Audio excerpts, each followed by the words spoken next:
नमस्कार, आपने देखना शुरू कर दिया है द एंगल और मैं हूं आपके साथ छवि अवस्थी। चलिए सबसे पहले नजर डालते हैं आज की सुर्खियों पर।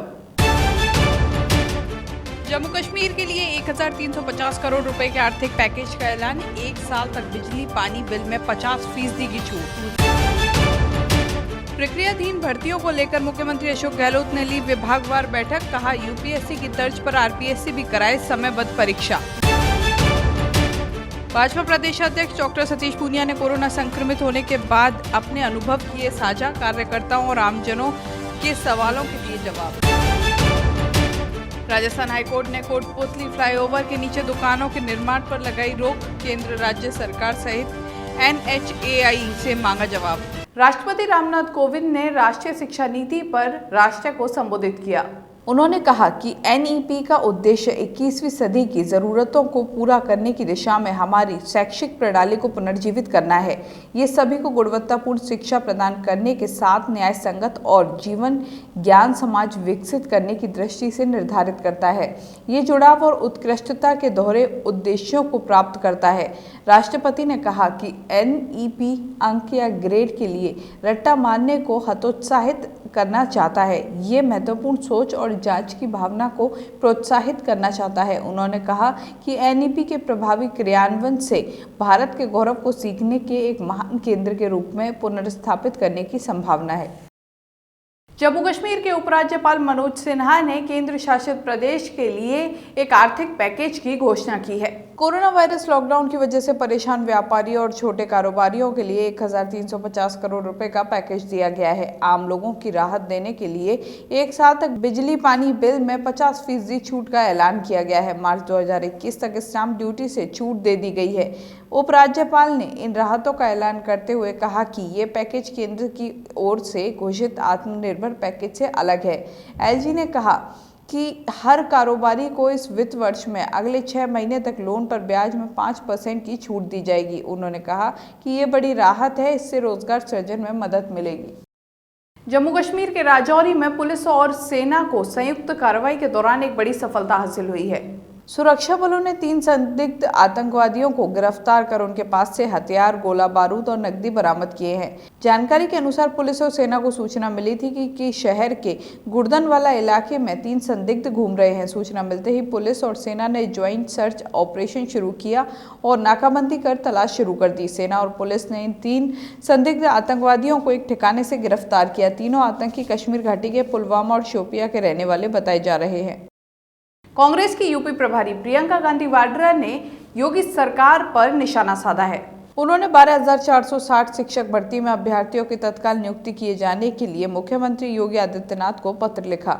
उन्होंने कहा कि अभ्यर्थी हताश और परेशान हैं। उनके रोजगार के हक का सम्मान करते हुए उन्हें तत्काल नियुक्ति दीजिए। प्रियंका ने पत्र में लिखा कि योगी जी, उत्तर प्रदेश का युवा बहुत परेशान और हताश है। उन्होंने इन युवाओं से कुछ दिनों पहले ही वीडियो कॉन्फ्रेंसिंग पर बातचीत की। अब 3 साल बीत जाने के बाद भी इन प्रतिभावान युवाओं की नियुक्ति नहीं हो पाई है। ये युवा मजबूरी में कोर्ट कचहरी के चक्कर काट रहे हैं। कांग्रेस के पूर्व अध्यक्ष राहुल गांधी ने एक वीडियो साझा करते हुए केंद्र सरकार से सवाल खड़े किए हैं। इससे पहले भी राहुल बेरोजगारी, अर्थव्यवस्था, जीएसटी, कोरोना लॉकडाउन के समय मजदूरों की समस्या समेत अन्य मुद्दों को लेकर वीडियो जारी कर मोदी सरकार से सवाल पूछ चुके हैं। इस बार उन्होंने भारत के स्वतंत्रता संघर्ष के दौरान अहिंसा के जरिए आज़ादी हासिल करने और कांग्रेस की विरासत के बारे में बताया। राहुल गांधी ने कांग्रेस की विरासत को लेकर धरोहर नाम के 11वें संस्करण में स्वराज और लोकमान्य जी का वीडियो जारी किया। इसके साथ ही राहुल गांधी ने ट्वीट कर कहा, स्वराज और राष्ट्रवाद का सीधा संबंध अहिंसा से है। भारतीय राष्ट्रवाद कभी भी क्रूरता, हिंसा और धार्मिक संप्रदायवाद का साथ नहीं दे सकता। राहुल गांधी द्वारा जारी इस वीडियो में भारतीय स्वतंत्रता संघर्ष में कांग्रेस की भूमिका, अहिंसा और राष्ट्रवाद की चर्चा की गई है। केंद्र सरकार की ओर से लाए गए 3 कृषि विधेयकों पर अब राजनीति और तेज हो गई है। कांग्रेस के वरिष्ठ नेता पी चिदंबरम ने कृषि संबंधी विधेयकों के खिलाफ सभी विपक्षी दलों से एकजुट होने की अपील की है। उन्होंने कहा है कि हर पार्टी को स्पष्ट करना चाहिए कि वे किसानों के साथ हैं या फिर कृषकों की आजीविका को खतरे में डाल रही भाजपा के साथ। पूर्व वित्त मंत्री चिदंबरम ने कहा कि इंदिरा गांधी द्वारा हरित क्रांति लाने और पीवी नरसिम्हा राव द्वारा और मनमोहन सिंह द्वारा शुरू किए गए उदारीकरण के हालात बदलने लगे हैं। सरगुजा संभाग के वन विभाग में डिप्टी रेंजरों का बोलबाला है। यहाँ पर डिप्टी रेंजर अपने बड़े अधिकारियों की जेब गरम करके मनमाफिक जगह कार्य कर रहे हैं। ऐसा ही मामला मैनपाट लूड्रो सरगुजा मुख्यालय अंबिकापुर में कार्यरत डिप्टी रेंजर का है। ये डिप्टी रेंजर मुख्यालय की जगह वन मंडलाधिकारी कार्यालय से अपना पूरा काम कर रहे हैं। वहीं लूंड्रा परिक्षेत्र के अधिकारी कर्मचारी अपना कार्य संजय पार्क वाटिका के औषधालय केंद्र से कर रहे हैं, जबकि ये पार्क जानवरों के रहने के लिए बनाया गया है। वहीं लॉकडाउन में संजय पार्क को बंद करने का राज्य सरकार ने आदेश दिया था, फिर भी वन विभाग के कर्मचारी इसको खोलकर कार्य कर रहे हैं, जो सीधे सीधे सरकार की गाइडलाइंस का उल्लंघन है। उदयपुर वन परिक्षेत्र में कार्यरत महिला वन परिक्षेत्र अधिकारी सपना मुखर्जी अपने ऑफिस में कम, जिला मुख्यालय में ज्यादा दिखाई देती हैं। वे सरकारी गाड़ी से बाजार में खरीदारी करती दिखती हैं। छत्तीसगढ़ के नक्सली प्रभावित क्षेत्र दंतेवाड़ा में नक्सलियों के लिए एक अभियान चल रहा है। नक्सल प्रभावित दंतेवाड़ा का विशेष पुलिस महानिदेशक अशोक जुनेजा एवं बस्तर आईजी सुंदरराज पी ने निरीक्षण किया। इस दौरान डीजी और आईजी ने अधिकारी व कर्मचारियों की समस्याओं को सुनकर उनका निस्तारण किया। इस दौरान उन्होंने नक्सल प्रभावित संवेदनशील क्षेत्रों में कार्य करने पर उनकी सराहना की और उनका उत्साहवर्धन किया। इस दौरान उन्होंने अति संवेदनशील नक्सली प्रभावित पोस्टों का भी दौरा किया। दोनों अफसरों को अपने बीच पाकर जवानों में भारी उत्साह और खुशी नजर आ रही थी। बस्तर संभाग में मानसून सीजन के पश्चात आगामी ऑपरेशनल सीजन के लिए क्या कुछ हमारा रणनीति होना चाहिए, तत्संबंध में विशेष महानिदेशक नक्सल अभियान द्वारा एक बैठक आयोजित की गई थे।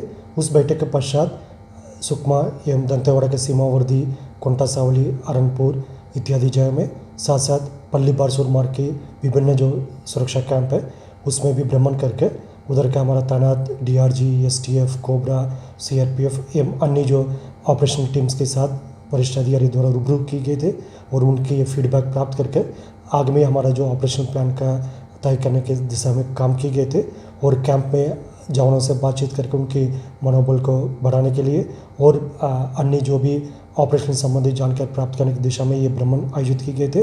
काफ़ी सकारात्मक रहा। सिंगरौली में प्रधानमंत्री नरेंद्र मोदी के 70वें जन्म दिवस को सेवा सप्ताह के रूप में मनाया जा रहा है।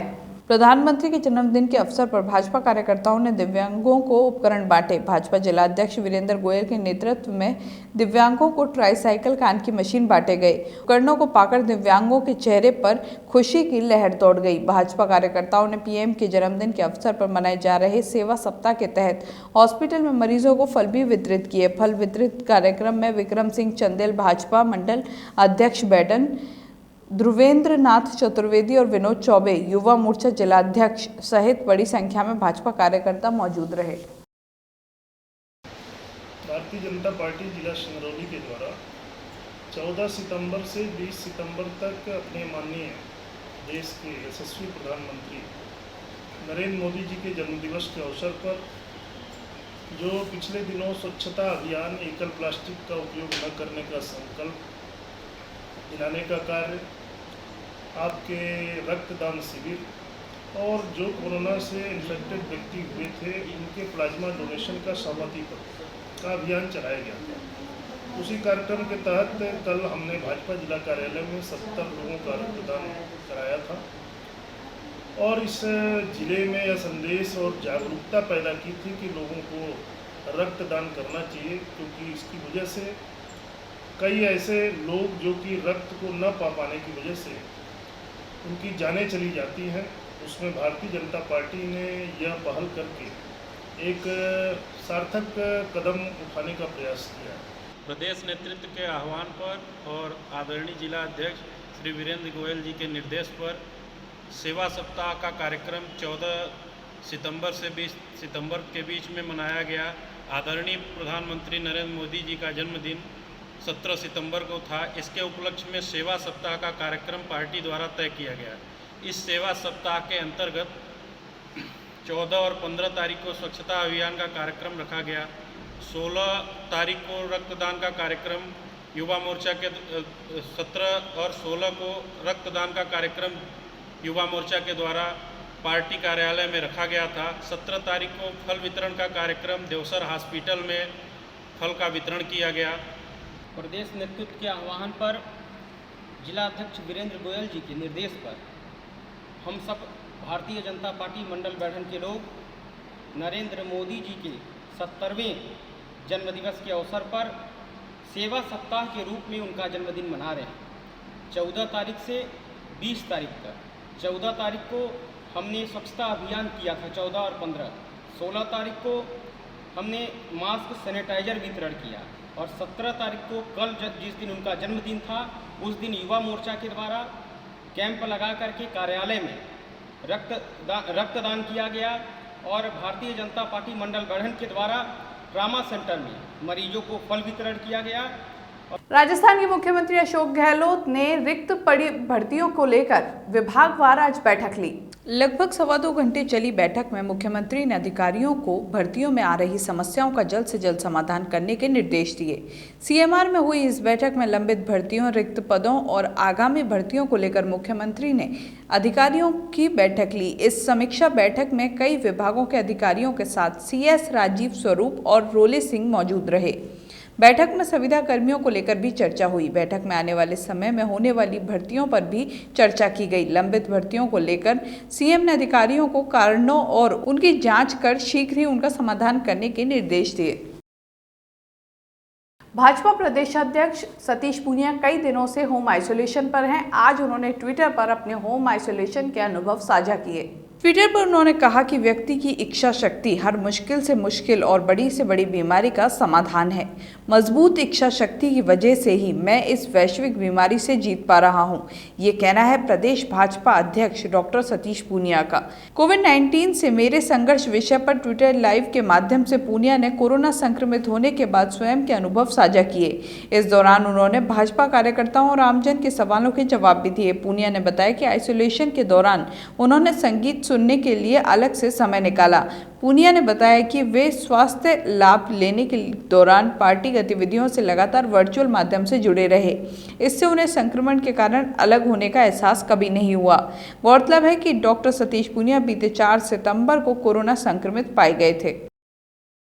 राजस्थान हाईकोर्ट में कोटपुतली फ्लाईओवर के नीचे बनी दुकानों की याचिका पर सुनवाई हुई। कोर्ट ने नगरपालिका कोटपुतली को निर्देशित किया है कि वे कोटपुतली मुख्य चौराहे पर स्थित फ्लाईओवर के नीचे दुकानों का निर्माण नहीं करे। साथ ही मामले के केंद्र व राज्य सरकार, जयपुर जिला कलेक्टर तथा NHAI सहित अन्य से जवाब देने के लिए कहा है। सीजे इंद्रजीत महांती और जस्टिस प्रकाश गुप्ता की खंडपीठ ने ये अंतरिम निर्देश एडवोकेट प्रभा अग्रवाल की PIL पर दिया है। अधिवक्ता गौरव गुप्ता ने बताया कि जयपुर हाईवे की मेंटेनेंस का ठेका pink city express way private limited को दे रखा है। इस बुलेटिन में बस इतना ही। अगर आपको हमारा वीडियो पसंद आए तो हमारे चैनल को सब्सक्राइब करना ना भूलें। नमस्कार।